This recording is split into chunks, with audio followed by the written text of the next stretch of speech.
सूर्यकांत म्हणून मुख्य न्यायाधीश आलेले आहेत, त्यांनी दिलेला हा निकाल आहे. हा निकाल म्हणजे लष्करी न्यायालयाने केलेल्या एका कोर्ट मार्शलवर केलेलं शिक्कामोर्तब आहे. आणि हे शिक्कामोर्तब का झालं? हे शिक्कामोर्तब झालं होतं सॅम्युअल कम्बलेशन यांच्यावर. हे लेफ्टनंट या पदावर कार्यरत होते आणि या पदावर कार्यरत असताना त्यांनी हिंदूंच्या काही श्रद्धांकडे पाठ फिरवण्याचा प्रयत्न केला होता आणि म्हणून त्यांचं कोर्ट मार्शल करण्यात आलं होतं. सॅम्युअल कम्बलेशन हे 2017 साली 3rd कल्वरी रेजिमेंटमध्ये रुजू झाले, लेफ्टनंट पदावर रुजू झाले. प्रत्येक रेजिमेंटचे काही धार्मिक कार्यक्रम असतात. त्या रेजिमेंटमध्ये जे जवान असतात त्यांच्या धार्मिक श्रद्धा जपण्यासाठी दर आठवड्याला हे कार्यक्रम हाती घेतले जातात. प्रत्येक रेजिमेंटमध्ये अशा प्रकारचे कार्यक्रम हाती घेतले जातात. जर तिथे हिंदू जवान आहेत तर मंदिर असतं, हिंदू आणि शीख असतील तर मंदिर आणि गुरुद्वारा असतो.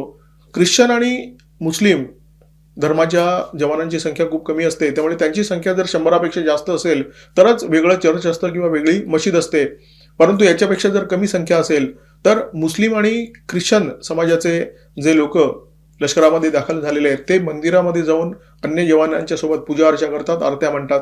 ब्रिगेडियर महाजन यांनी जे काही सांगितलं त्याचा अर्थ केवळ एवढाच आहे की लष्करातला सर्व धर्म समभाव आणि राजकारणातला सर्व धर्म समभाव हा वेगळा आहे.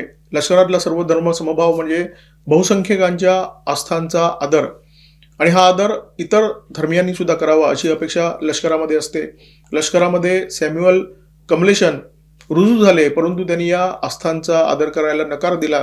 त्यांनी नकार दिला मंदिराच्या गाभाऱ्यामध्ये यायला, नकार दिला पूजा अर्चा करायला, आणि त्याच्यामुळे त्यांच्यावर कारवाई करण्यात आली होती.